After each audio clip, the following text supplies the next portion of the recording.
There's two groups of people that our aim is aimed at today. One, so we're here to learn, to have fun, and to make a difference. I believe a lot of the students are here to learn, and hopefully a lot of the Deming veterans are here to make a difference. So our request that you actually pair up as student and veteran will help us actually fulfill on that. So will those veterans raise their hand? Who's been here before, knows something about Dr. Deming? Keep your hands up, please. Those of you who are committed to making a difference, leave your hand up. All right, leave your hand up. Students, if you're not sitting next to one of those people with their hands up, I see some hands just went down. Please go find a hand that's raised. If you're not sitting next to a hand that's raised, please go find a hand that's raised. We have more than one exercise that's going to depend upon you sitting next to someone that has some experience or someone who doesn't have experience. The name of my talk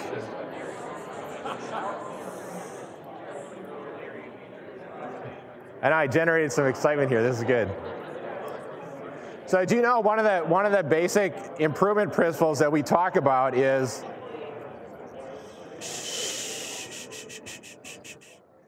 to improve something, you have to move something. So today we actually moved something. Hopefully that might result in improvement, so we'll see. So the name of my talk is there hope? And it's a very basic introduction to Dr. Deming's System of Profound Knowledge. And clearly it's an experiment in presenting in this fashion. So is there hope? Can we achieve this aim? Might be one of the hopes that we might be working towards. The aim proposed here for any organization is for everybody to gain over the long term. So this question actually arose from a question that my manager at the time at People Systems Division on the General Motors account asked Dr. Deming when we were meeting with him. We had an opportunity because I did support the GM 4-day seminar. Occasionally when he came to town, he donated some of his time to EDS. And the way they distributed that time to EDS was people in the organization who supported the seminars got first dibs. So, we had a couple opportunities to meet with Dr. Deming. And during one of our meetings, Prudence Cole, who is actually in the lower left of this picture, asked the question, is there hope for General Motors? Now, we might actually ask other questions. Is there hope for world economies? We heard in the If Japan Can, Why Can't We? A question about productivity. Is there hope for world economies? We see diminishing productivity increases over the last several decades. Is there hope for management today? By one measure, the lifespan of our organizations is declining for decades at a time. So now we're going from 67 years on companies that are on the S&P 500 to just 15 years in lifespan today. Or another perspective might be organizations that are started. The Bureau of Labor Statistics has said, by the time an organization has been, if it's 17 years since an organization has started, only 17% of those, only 24% of organizations who have begun last as long as 17 years. Survival is not mandatory. So one of our questions is there hope for our organizations that we're working for? But there's another perspective. Rather than the doom and gloom perspective, there's a graphic that I ran across that David Kelly out of the IDEO organization puts together. And he talks about this balance between heart, the individual, the humanity that we have, the emotional well-being that we want to possess, and then the need to balance business, to make money, to have financial gains. And one of the things that he talks about is this balancing act that we typically are asked to perform. And frequently businesses are not very good, organizations are not very good at doing this balancing act. And yet what I see in Dr. Deming's work is we actually mix those two together quite well. So we're going to talk some more about that as we go through the day today. Here's a nice quote. Common disease that afflicts management and government administration the world over is our problems are different. I hear this every week. Last week in one of our academy sessions, a business owner said, you know what, this is very good, but we're a creative business. I'm not sure this applies to me. And frequently when people run across Dr. Deming's work, that's their first response is, our problems are different. And yet the principles that help are universal in nature, and we're going to learn something about those principles. So I think you've done this.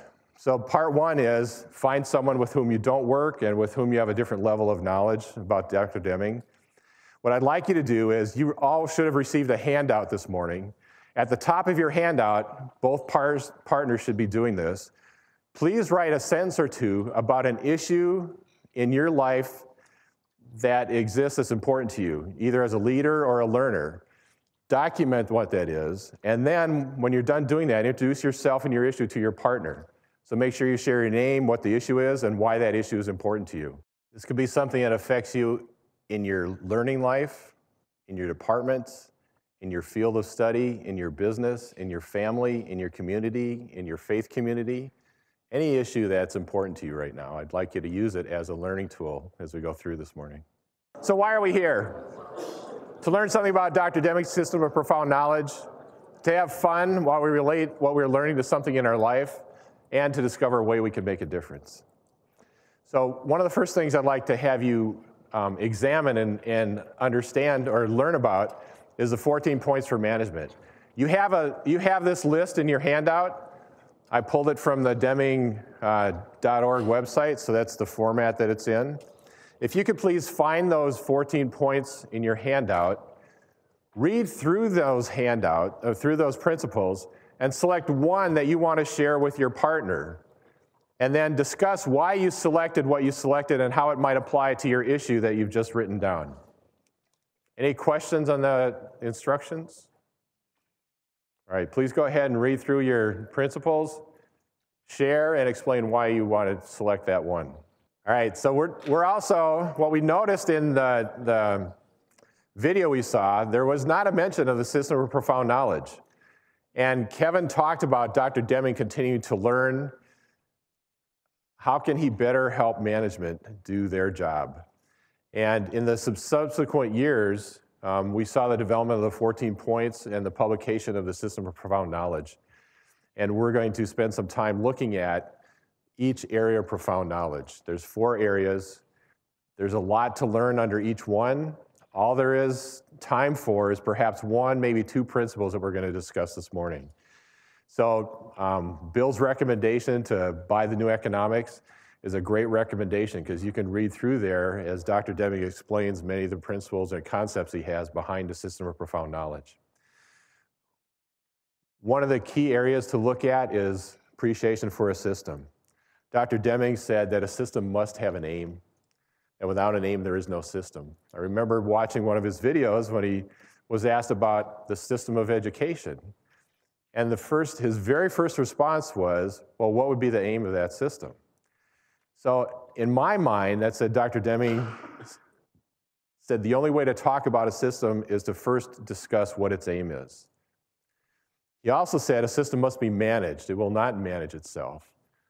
Western organizations tend to become competitive departments to competitive components if they're left on their own. They'll compete with each other.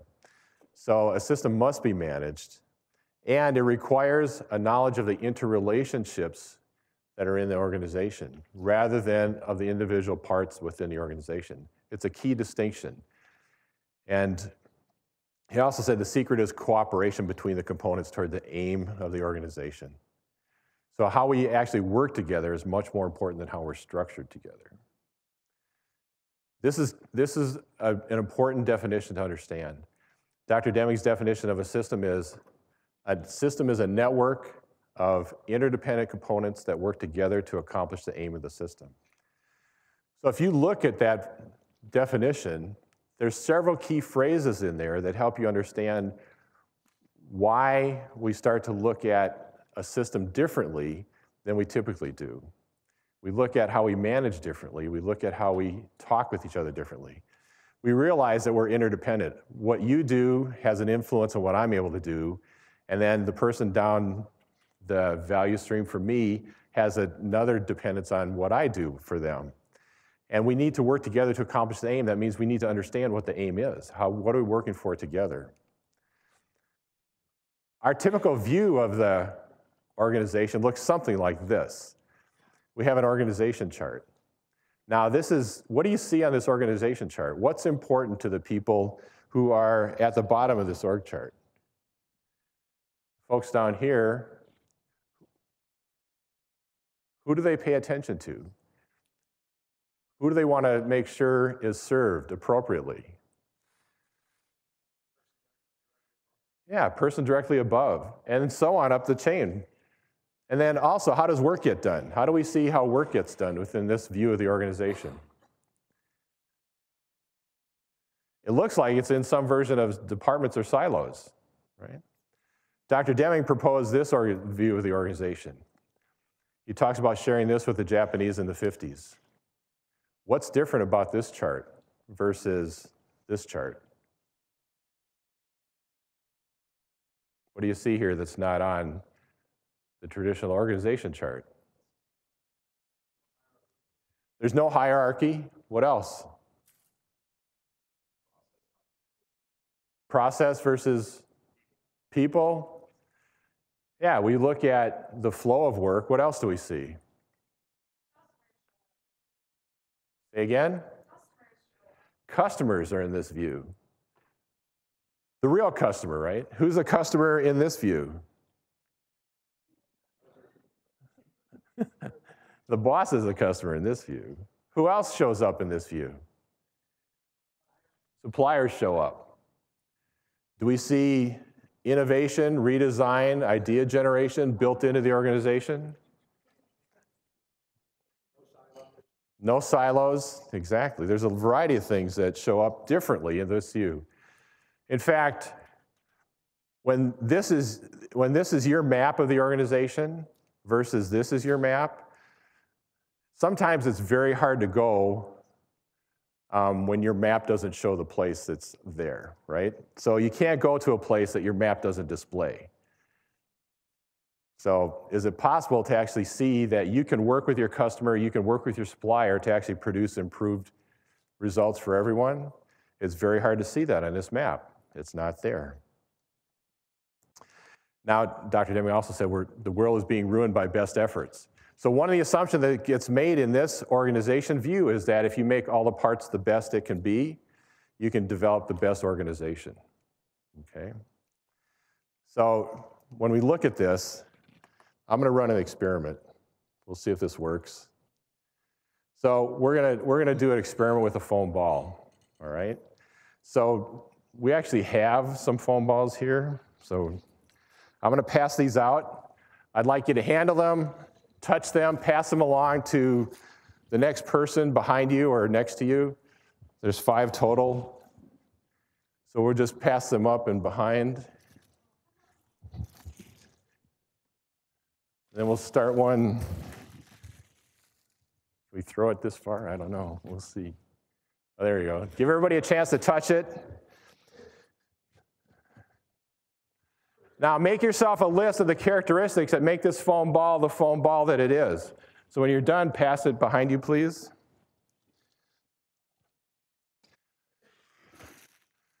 What are some of the things that make that foam ball the foam ball?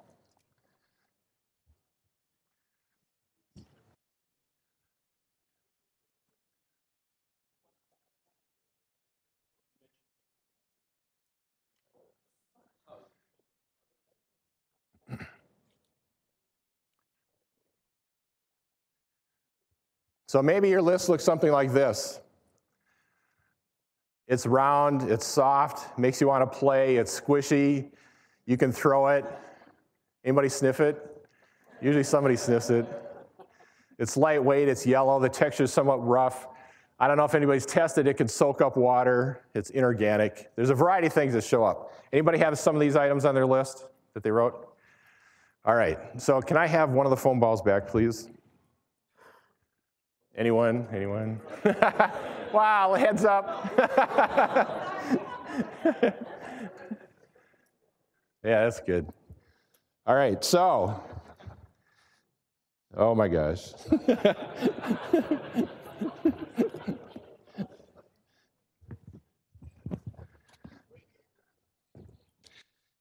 Great. Now imagine with this foam ball, and this foam ball is going to come back to you. Everybody's going to get a chance to look at this again, that you've been made responsible for a portion of this foam ball, okay? We're going to divide it up into pieces. Yeah, oh no. This is my piece of this organizational foam ball. I want you to, everybody grab a piece from the foam ball that's going through your area, okay? So pass those foam balls back around, rip a piece off for yourself. Take a minute.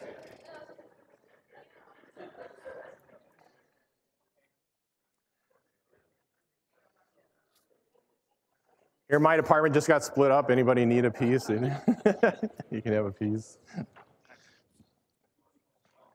We've gone through a reorg.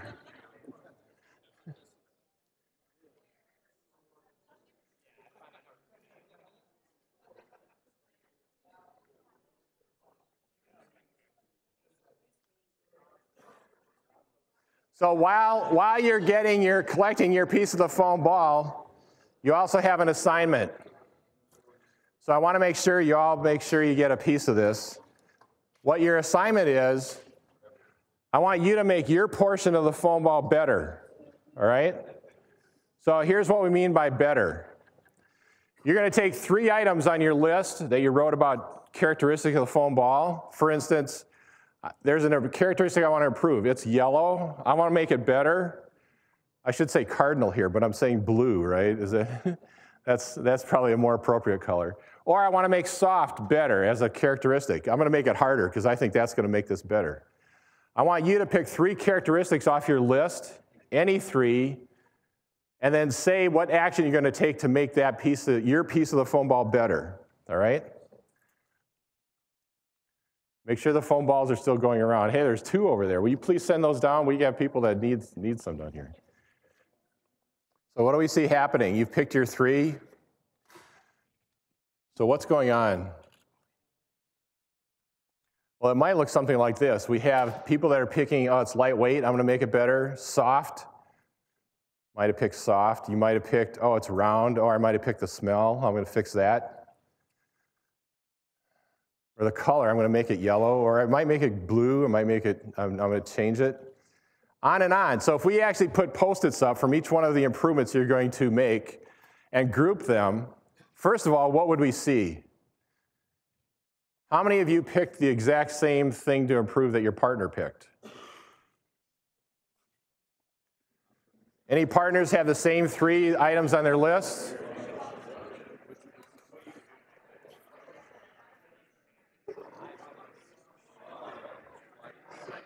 Did you get, here's the ball.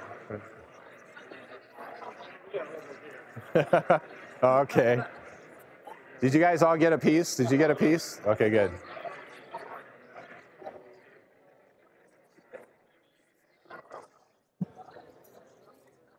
Any pair have exactly the same 3? Anybody have 1 that they shared? Did you change the same thing on that one?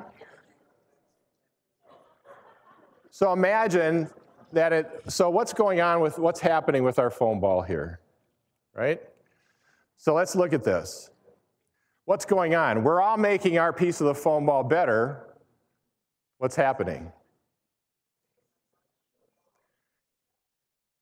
Well, let's ask ourselves, which of these characteristics make the foam ball the foam ball? Pardon me? It's made out of foam. It's made out of foam. This is made out of foam. Is that a foam ball? It's a sphere. It's a certain size sphere, right, that we started with, right? So anybody change the shape? So what shape did you? Square? Who did square? Who else changed the shape? What did you do? What? Egg-shaped. Okay, good. Who else? Football-shaped. Close to egg-shaped. Of course, yours might be a little squishy these days, right? Anyways. So we've got characteristics that are on this list that help make up the foam ball, but are not the foam ball. Not unlike our organizations. Our organizations, our schools have characteristics that none of the parts make it, right? So those parts by themselves don't make the organization what it is. It's how they fit together that makes it what it is. So when you look at this, is there an organization view that works better with our foam ball to actually keep the foam ball alive and working? If we break it up into departments and say, you guys all do the best, does that view work? Or perhaps looking at the foam ball as a whole, as a system, might actually help us manage improvement better for our foam ball. All right? So when we say the world is, when Dr. Deming said the world is being ruined by best efforts, this is an example of everybody's doing their best, but what happens to the entire system? We start to lose the characteristics of that system, right? So, what are the implications you see for managing any group or organization? And then just take a minute, write yourself a note about a lesson you could take away from this foam ball exercise. Deep Purple, anybody know who Deep Purple was? 70s band. During a sound check, they said, can you make everything louder than everything else? That's not unlike some of the targets we get in our organizations, right? Can you make everything better than everything else? So imagine a group of people operating as if they want to be the best or the loudest. How does that work together? So with this definition of a system, you have this in your handout. Discuss how Deming's definition of a system and view of a system could be applied to your issue with these following questions. To what system does your issue belong? This might be one of the reasons I have you paired up. This is might be a challenging question. And then if you were to declare an aim for that system, what would it be? And regarding your issue, what interactions between people, processes, departments, constituencies, et cetera, are most influential? All right, the next area of profound knowledge we're going to talk about briefly is the theory of knowledge. Dr. Deming said there's no substitute for knowledge, and that information is not knowledge. So what are the substitutes people commonly use instead of knowledge? And what is knowledge, and how does one acquire it? Well, we modify theory, and thus we learn, said Dr. Deming. So here's some common substitutes for knowledge that show up. Tables of data, information of all types, the more the better, tests, labor-saving devices, books, dictionary, gossip, or we could call it the nightly news, results, present style of management, benchmarking, copying. These are all things that we frequently substitute for knowledge. So we ask ourselves, well, what is knowledge? Knowledge is built on theory. Dr. Deming said, the theory of knowledge teaches us that a statement, if it conveys knowledge, predicts future outcomes with the risk of being wrong, and that it fits, without failure, observations of the past. Predicts the future, describes the past perfectly. That's a statement that has knowledge in it. So we have a talk coming up that uses this as its title. Management is prediction. Management in any form is prediction, including simple plans, assumptions, decisions. So stated in 1987 by Dr. Michael Twitty. Thank you, Dr. Twitty. So you'll hear more from Dr. Twitty today. Probably being able to explain theory knowledge much better than I do. So when we think about that, how frequently do we use prediction in our daily lives?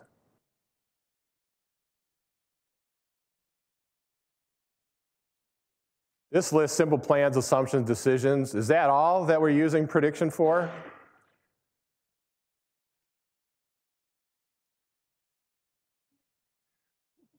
We don't operate in any realm whatsoever without prediction.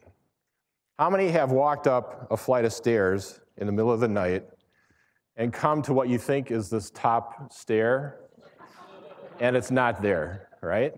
So you're already making a prediction where you think that stair is. What happens when your prediction isn't right? You fall over, right? So you're taking an action based on a prediction. It's built into how you operate. So we're constantly making predictions with our brains, not even realizing it. So when we're looking for, are our predictions valid? Do they work? We actually have to ask, is it predicting something, and does that something actually happen? That's a worthwhile theory or a worthwhile prediction. And yet frequently, we don't go back and actually test that, right? We make a decision, go on, make a decision, go on. especially in our organizations. We very seldom say, well, maybe that we should run a test and see if that worked. Sometimes we assume things worked, and we never go back and check. One method proposed by Dr. Deming is, oh shoot, sorry for my graphic, it disappeared on me there. PDSA, Plan, Do, Study, Act. He proposed a method that allows us to design a test, make a prediction.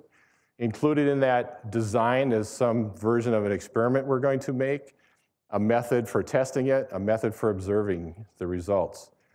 And sometimes the prediction might be worthwhile if you put it in the form documented before you run the test of if I do X, then Y will result. Why do you say write down your prediction before you actually run the test? It's related to how your brain works and memory works. So how does memory work? What is memory? Is it a thing you put away and store? Or is it a reconstruction of what your brain is aware of? So you make a prediction. If you don't write it down, an event happens, you come back and look at the results. Frequently, it's very easy to say, oh, I knew that, right?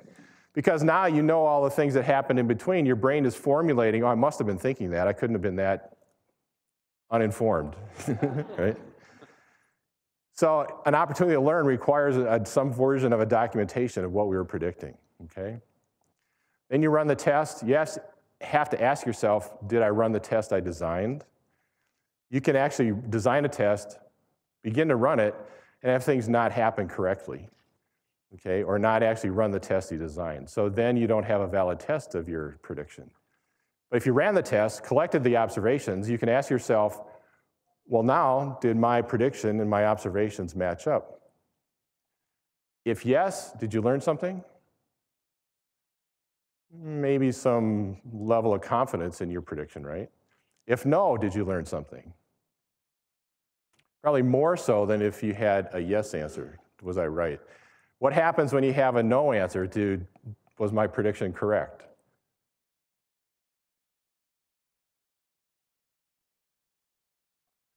So it's not unlike that missing that step at the top of the stairs, right?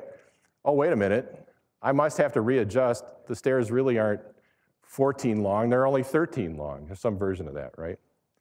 So we have to ask ourselves, what do we now know?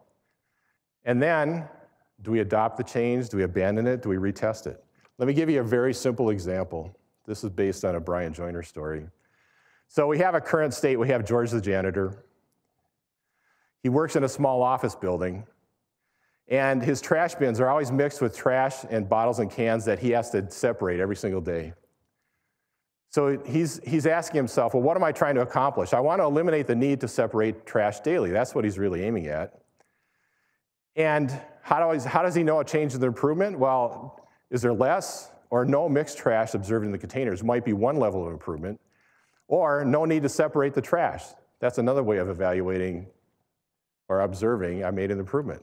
And what's he going to do? He's going to apply some version of visual controls to his work. So how's he going to do that? He says, well, if I place a container with a circular cutout next to a container without a circular cutout, people will place bottles and cans in the one with a circular cutout and trash in the container without. So he's going to use the third floor, and he's going to place bins with cutouts on the third floor next to ones that are not without cutouts. And he'll measure the amount of mixed trash that he collects, okay? So what he does, he modifies his trash bins, places the trash bins on the third floor in the pairs that he's modified, and then he studies the results. On the third floor, almost 100% separation between trash and bottles and cans. Working, right? Now, how does he act on that? He's going to adopt the change. He's going to put the modified trash bins on all the floors. Very simple, right? So that's a very simple example of a PDSA cycle that you can run. Frequently, it doesn't happen that fast. Frequently, you're running 4, 5, 6, sometimes more PDSA cycles to actually generate some version of improvement, okay? So this is kind of like a thought experiment. What's a small test, a change aimed at improvement that you could make next week that you could run and learn from regarding your issue? if you think up one, make yourself a note so you don't forget it, because by the end of the day, you won't remember. So, what's a small test aimed at improvement that you could make during the next week that might impact your issue? Now, another area in the theory of profound knowledge that Deming talked about, he wrote about this in the Out of the Crisis, is he said there's nothing more important for the transaction of business than the use of operational definitions. So we have lots of terms that we live with. For instance, better, on time, complete, disabled. What do those terms mean? One time at the Detroit Area Deming Study Group, Dr. Deming was overheard to say, TQM, I don't know what that means. And someone in the group goes, well, how could he not know? Isn't he like, TQM is total quality management.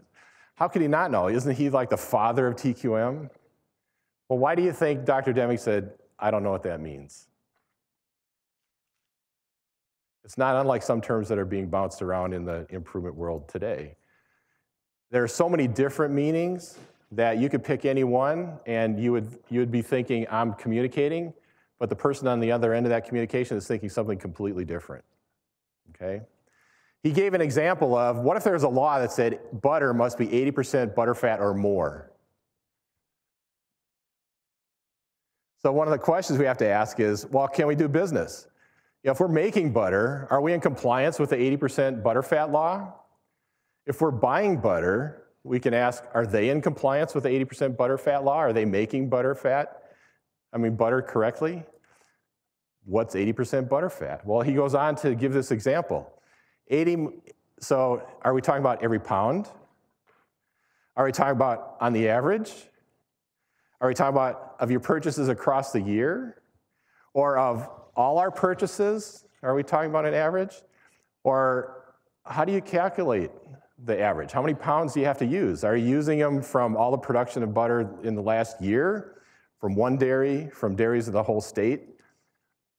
So by themselves, those words, 80% butterfat, have no meaning unless there's actually a procedure to follow to measure it, right? So an operational definition must have a characteristic of interest and how we will measure that characteristic for us to actually have meaning that we can do business by. So now if we have an operational definition, we can say we are in compliance. We are making butter with 80% butterfat according to the law, and we know we can buy butter with 80% butterfat. So that's a definition with which we can do business, okay? So here's a question. Please think of what your definition is for on time. Just think of what what do you mean by, if you're going to say, I'm going to deliver that on time, what does that mean? Several years ago, I visited a Toyota plant in Kentucky. As I drove down the highway leading to the plant, there were several semi-trailers, trucks parked by the side of the road. And when I asked our tour guide, how come those trucks were parked on the side of the road, she said, we have an on-time delivery requirement that says you have a specific minute at which you're supposed to deliver your goods, and you're allowed 1 minute before and 1 minute after to be in compliance with our on-time rule. It's amazingly, I said, well, are they all local suppliers? Because Toyota tries to do local purchasing. No, some are cross-country. So they come all the way there, they wait till their time, then they deliver, because that's the time that those goods are needed inside the factory. So think of this. Here's another example. This was out of Bloomington, Minnesota, a facility that makes, this is Point IR. So these guys make detection equipment that can detect the propagation of an explosion, signal that to a device that will suppress that explosion, and do it so quickly that a person in the room may not even realize that an explosion had been occurring. They've had complaints where a customer said your device went off accidentally. And when they investigated, they actually were protected from an explosion. It's very cool. So these guys have quick millisecond responses to things. But if you see, this is interesting. Way in the back here is a sign. And the sign says, a day early is on time. So if this company and Toyota were doing business together, what would be the conversation around performance on-time delivery? Hey, we made it. We're there a day early. Too early. No, we really made it. Well, who actually wins the battle in that one, right? The customer typically does. But you need to have a definition by which you're going to actually be able to do business, okay? So with your partner, discuss what you could do to make these applications of a theory of knowledge benefit your issue. A PDSA cycle, Plan, Do, Study, Act test, and operational definitions. Now we're going to talk about understanding variation. If I had to reduce my message for management to just a few words, I'd say it all had to do with reducing variation. So one of the questions we have is, well, how do we reduce variation? What questions might we ask? So how do we see or recognize variation? There's variation in everything. What's the variation telling us? So I want you to pull out a paper and a pen. You don't need a lot, but I want you to do this. Write in cursive your signature as neatly as you can. You're going to do this more than once, so.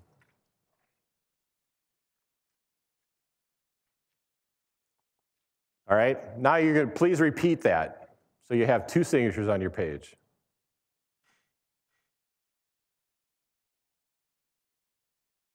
Look at those 2 signatures and select the best one or 2, and copy it exactly.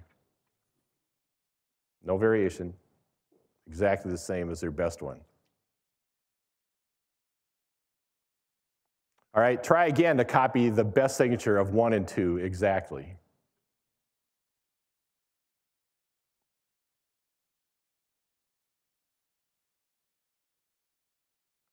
Now look at all 4 signatures and copy the best one of all 4 exactly.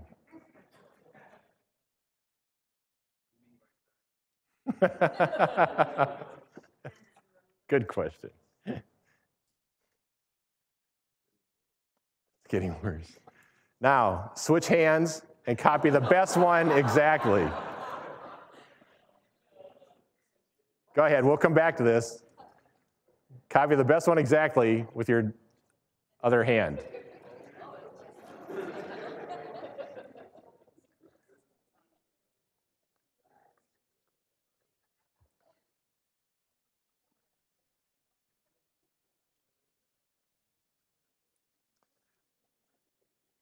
All right, so hang on to those results for a second, and please study this data that's on this chart. So this chart has a list of problems. How many problems have been documented by week? So week 1, Monday had 12 problems, Tuesday 11, Wednesday, and so on. So each week of the month has been recorded. The problems have been totaled. The monthly problems total is here. Average daily problems are here. So what's happening? Pardon me? There's lots of problems, yep. What else?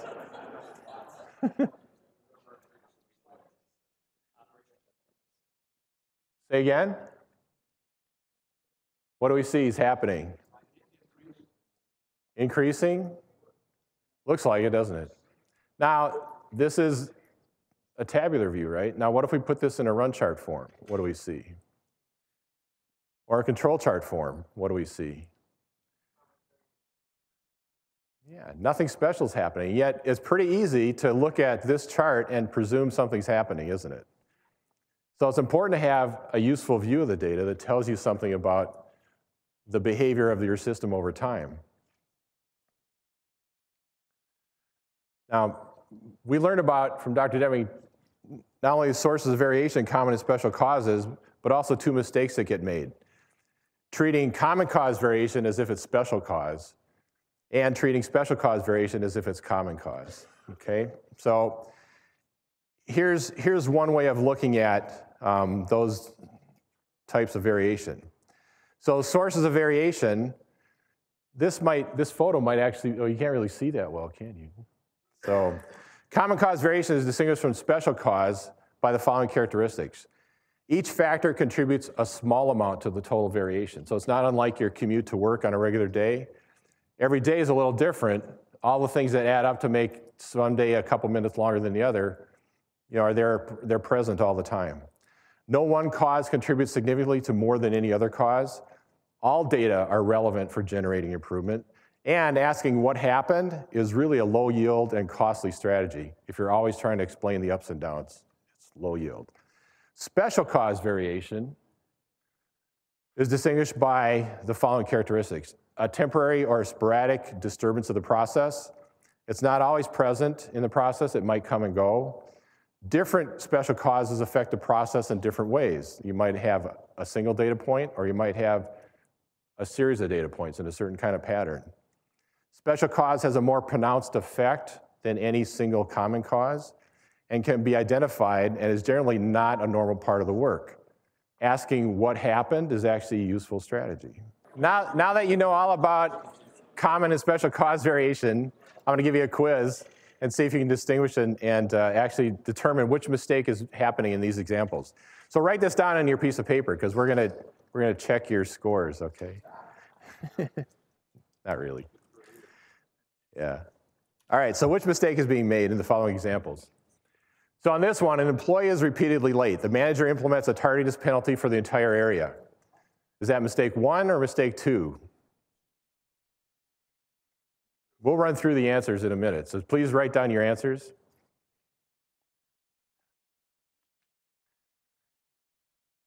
B is checking your weight daily while on a weight loss program and overreacting. Is that mistake 1, treating common cause variation as if it's special cause, or 2, treating special cause variation if it's common cause? C, rewarding a department that produced a high output one week.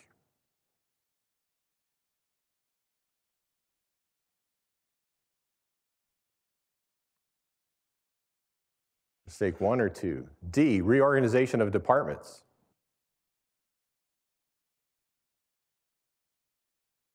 Mistake 1 or mistake 2?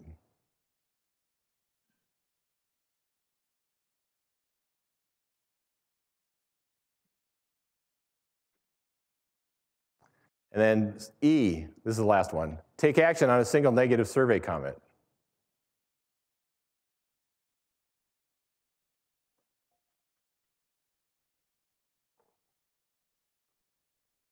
All right, let's go through these. A, employees repeatedly late. Is that mistake 1 or mistake 2 the manager's making? Yeah, it's treating a special cause as if it's common cause. He's implementing a penalty for the entire department rather than having a conversation. How about B, checking your weight daily while on a weight loss program and overreacting? Exactly, mistake 1. How about rewarding a department that produced a high output one week? More than likely 1. How about reorganization of departments? I hear both, right? My opinion is it's 1. That's assuming that all the variation is in the performance of the organization as a result of the organizational structure and not all the other things that might impact organization productivity, output, profit. So it's more than likely treating common cause variation as if it's a special cause. We could debate that, so that's why we have breaks. So, taking action on a single negative survey comment. 2. Okay, good. The next and final area of profound knowledge we're going to talk about is psychology, which, when I look at the things that Dr. Deming discussed around psychology, his statement around restoration of the individual, I think, is a key learning from that area. I have several quotes that I'm going to read you. I'm going to show you and read you. All these slides and all the presentations are will be available online on Deming.org, and all the presentations are being videotaped, so they'll be available for viewing as well. So you can enjoy reading this. You don't have to write furiously if you see a quote that you like, okay? So restoration of the individual. We must restore the individual and do so in the complexities of interactions with the rest of the world.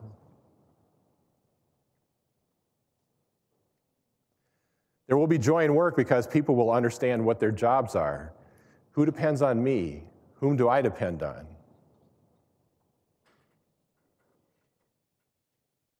Performance of the individual cannot be measured except possibly on a long-term basis, 15 to 20 years.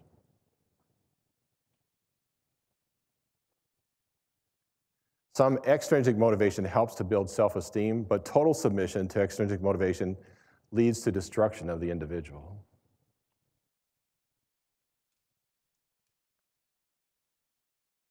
The first step is transformation of the individual, who, once transformed, will set an example, be a good listener but will not compromise, continually teach other people, help people to pull away from their current practice and beliefs and move into the new philosophy without a feeling of guilt about the past.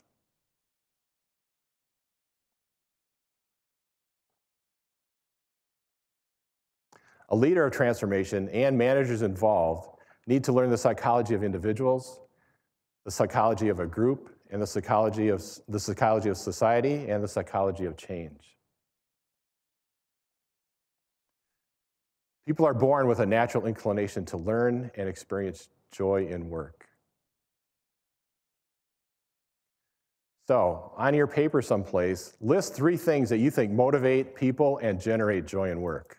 I'm going to show you results from a survey of managers, 600 managers that was recently done. Take a look at this list and compare it to your list. Recognition for good work, promotion, interpersonal support, clear work goals, pay, tangible incentives. How many had at least one of these things on their list? A lot of the room. How many had 2 of these things on their list? Anybody have all 3 of these? I mean, on their list, they had 3 that matched this list? Okay, good.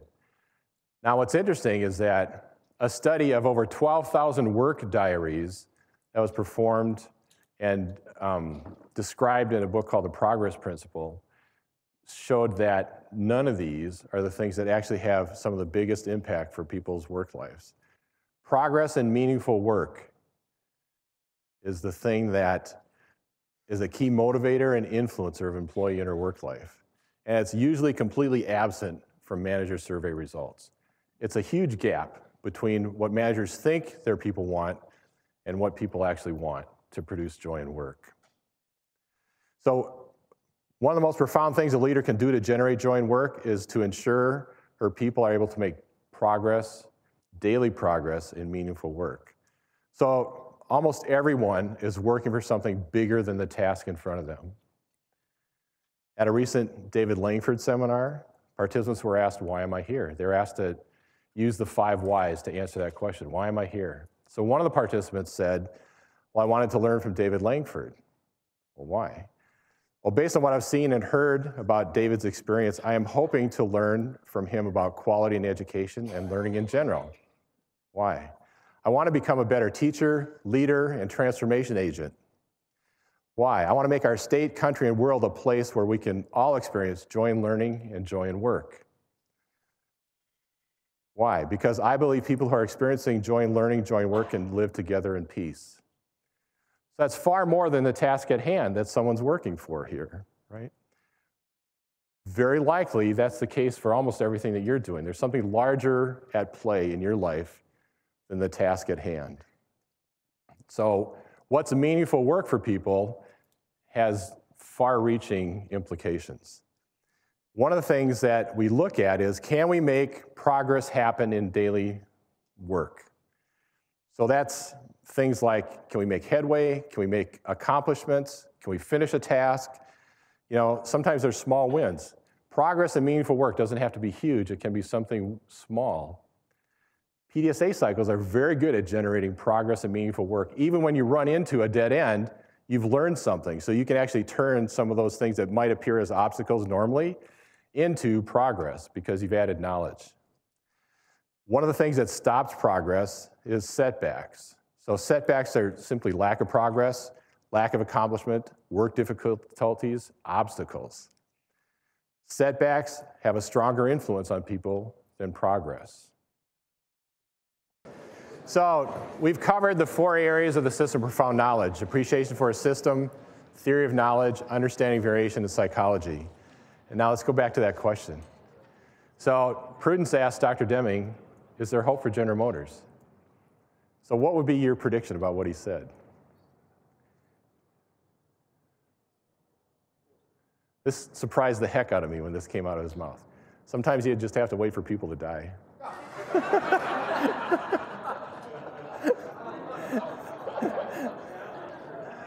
Yeah, yeah.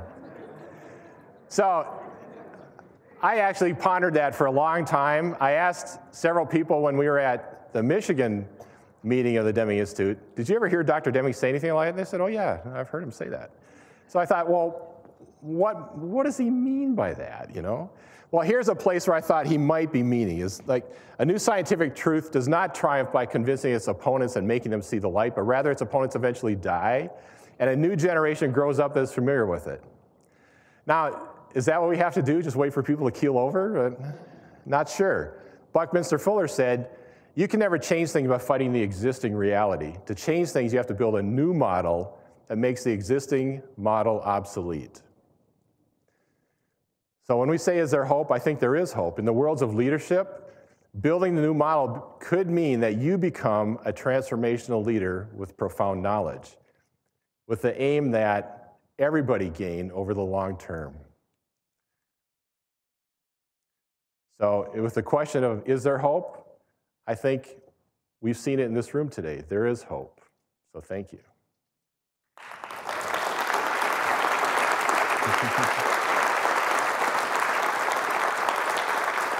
Okay.